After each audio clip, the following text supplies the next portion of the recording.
Bonjour, alors on va s'approprier ensemble un cadre de référence qui se nomme un processus type d'apprentissage. Donc, c'est un peu comme une recette pour accompagner les enseignants, en fait, qui planifient un cours pour leur permettre de structurer une séquence d'apprentissage qui permet réellement le développement de compétences.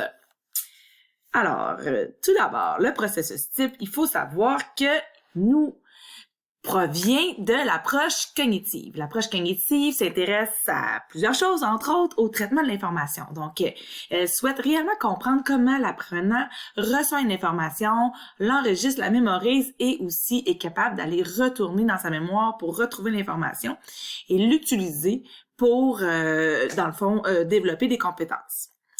C'est un processus qui va nous aider, bien sûr, dans la planification, mais aussi pour réellement développer les compétences chez les apprenants. Est-ce que c'est un processus linéaire qu'on s'apprête à découvrir ensemble? La réponse, c'est, en fait, non. C'est pas un processus linéaire, c'est plutôt des étapes qui nous sont proposées dans un ensemble.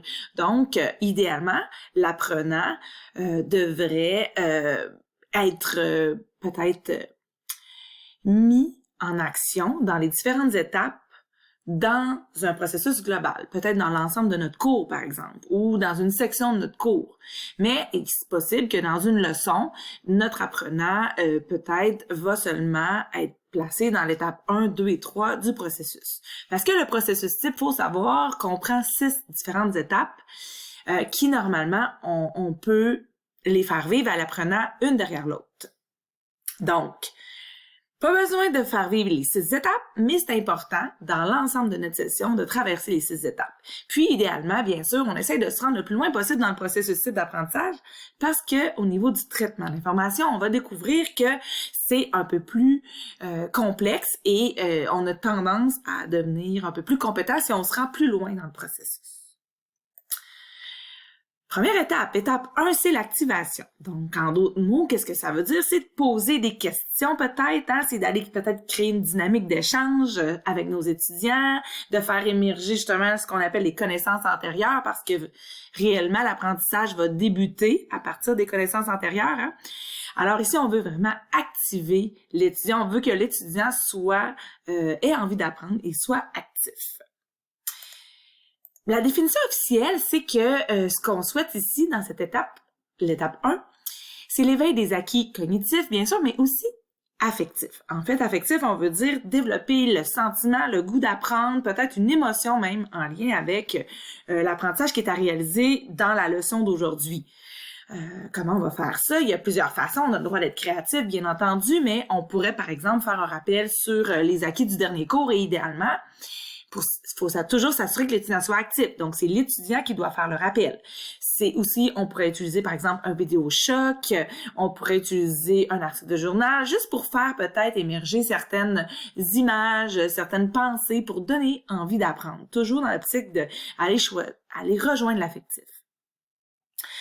Donc, il y a plusieurs façons de s'y prendre pour, justement, réellement activer les connaissances et donner envie d'apprendre. L'étape 2. L'étape 2, élaboration. En fait, l'étape d'élaboration, en d'autres mots, c'est quoi? C'est vraiment de pousser l'étudiant là à recourir à des opérations cognitives qui sont de complexité variable. En tant que tel, là, on pourrait seulement faire répéter une information à l'étudiant, par exemple, parce que parfois, ça peut être pertinent, efficace de le faire, parce que l'étudiant a besoin peut-être d'apprendre par cœur certaines connaissances déclaratives, donc on va le faire répéter de l'information. Mais encore là, ça va être stratégique si on décide de faire ça. On peut lui demander de décrire, de dire dans ses propres mots, ce serait quelque chose qu'on pourrait faire aussi à cette étape-là, que l'étudiant puisse peut-être trouver des exemples dans sa vie personnelle ou le raconter à sa façon. En fait, la définition en tant que telle, c'est que l'étudiant va établir des liens, mais là, à ce stade-ci, les liens peuvent être justes ou encore erronés. Ce serait correct que les liens soient erronés. Donc, on pourrait lui demander de créer des hypothèses. Peut-être que les hypothèses sont fausses, en autant qu'on lui a donné envie d'apprendre et qu'on lui demande de faire des liens. Des exemples concrets pour un professeur dans une classe, hein, ça pourrait être de demander un remue-ménage, de faire des liens, de trouver des exemples dans sa vie ou dans un texte ou dans un manuel, de partager en équipe ce qu'il connaît déjà sur le sujet, hein, de demander de fournir des caractéristiques en lien avec le sujet, avec le thème, avec ce que tu devras connaître dans le but de développer la compétence du cours. Étape 3, l'organisation. Donc, en d'autres mots, l'organisation, c'est vraiment d'organiser, bien sûr, mais de structurer, de faire des liens, en fait, d'inciter par peut-être des questions, mais par une activité où l'étudiant va devoir structurer son information. On fait participer les étudiants, ça c'est bien important, aux opérations cognitives, parce que sinon on n'est pas dans le traitement de l'information. Puis, on lui demande ici peut-être justement d'organiser, de structurer une information qui est peut-être floue. Hein? Ça pourrait être de faire des catégories, par exemple, ou une ligne du temps peut-être. Donc, la définition officielle, c'est de conduire à une structuration qui est claire, hein, pour l'étudiant, mais qui est juste. Donc, à ce stade-ci, c'est important qu'il n'y ait pas de connaissances erronées. À quelque part, il y aura un contrôle par l'enseignant pour justement vérifier les connaissances. Puis, guider un peu les apprenants. Des exemples concrets pour un prof, ce serait quoi? Peut-être faire un schéma de concept, hein, ça pourrait être ça, ça va lui permettre justement d'organiser des nouveaux concepts, qui peut être une tâche difficile. Ça pourrait être de faire un résumé, mais ça pourrait être aussi de structurer dans un tableau avec des catégories qui sont peut-être en ordre, qui sont peut-être redivisées. Ça peut être de trouver des mots clés dans un texte. Hein. Déjà là, on va lui demander d'organiser le texte.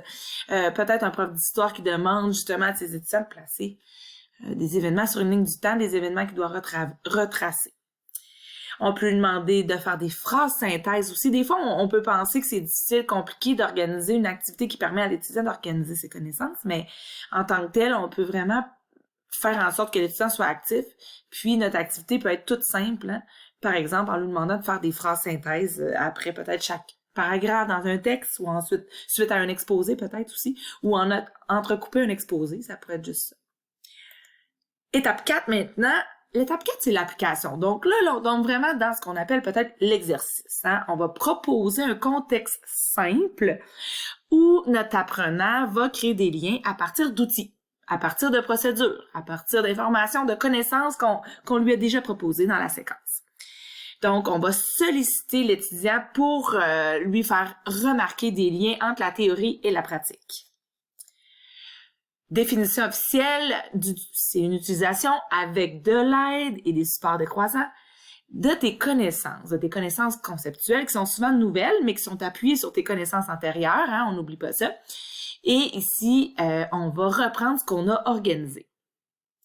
Donc, en tant que tel, des applications, ça pourrait être à l'aide d'outils, de faire des exercices, de répondre à un exercice peut-être avec un manuel, une démonstration, de résoudre un problème. Ça pourrait être, entre autres, des exemples comme un étudiant dans un cours d'éducation physique hein, qui va devoir reprendre un autre étudiant sur son élan de golf, peut-être en vérifiant certains points.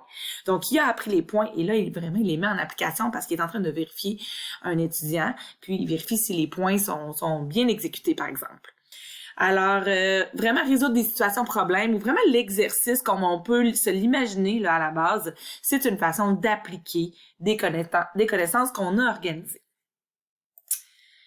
Procéduralisation. En fait, en d'autres mots, c'est quoi? C'est une étape plus difficile. Donc, on va demander à notre étudiant des actions cognitives plus complexes hein, pour justement créer des liens.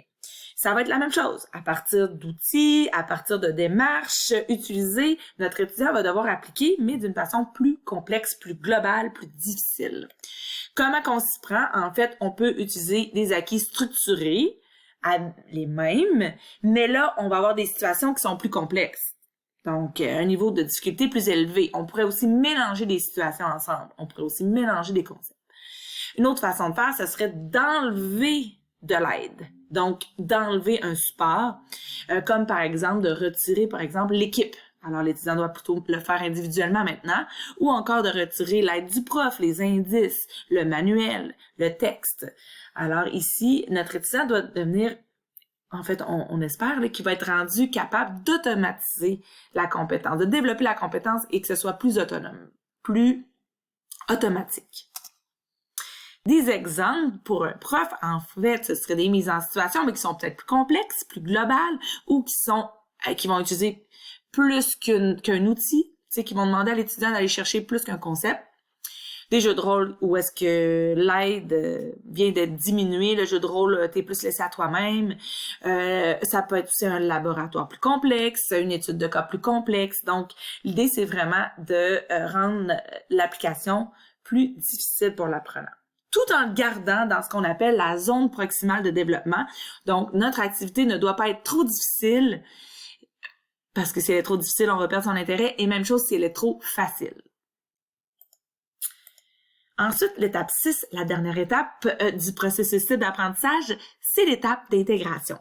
Ici, en d'autres mots, ce qu'on souhaite, c'est vraiment de donner des informations sur l'analyse réflexive, puis surtout de permettre à l'étudiant d'en faire une analyse réflexive et de reconnaître son analyse.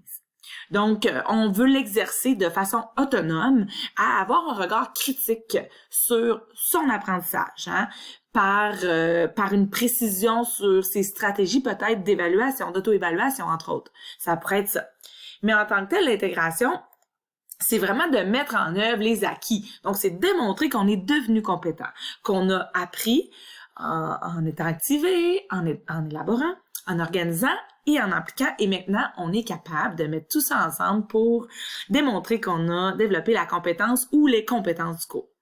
L'intégration des apprentissages, ici, c'est vraiment un niveau qui est plus global.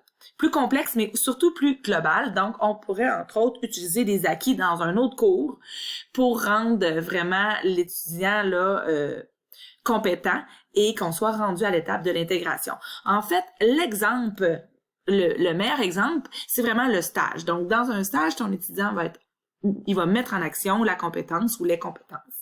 Et il va le faire de façon autonome.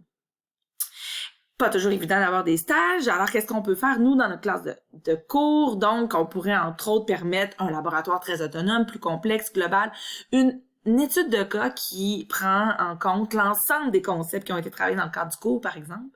Des situations qui sont réelles, des situations simulées quand c'est possible, bien sûr. Ça, c'est l'idéal, mais on peut quand même trouver des façons créatives de permettre à l'étudiant de démontrer qu'il a développé la compétence du cours. Donc, en bref, le processus d'apprentissage, c'est pas sorcier, mais ça demande quand même une réflexion de la part de l'enseignant, de se questionner, est-ce que je suis réellement en train de permettre à mon étudiant de traiter l'information et d'être actif? Est-ce que j'ai pris en compte les connaissances antérieures? Et puis, est-ce que je l'ai aidé à l'aide de ces étapes à développer la compétence du cours? Donc, c'est vraiment un processus qui va nous aider dans notre planification, en fait, dans notre séquence d'enseignement, parce que c'est un processus qui est centré sur le développement de compétences.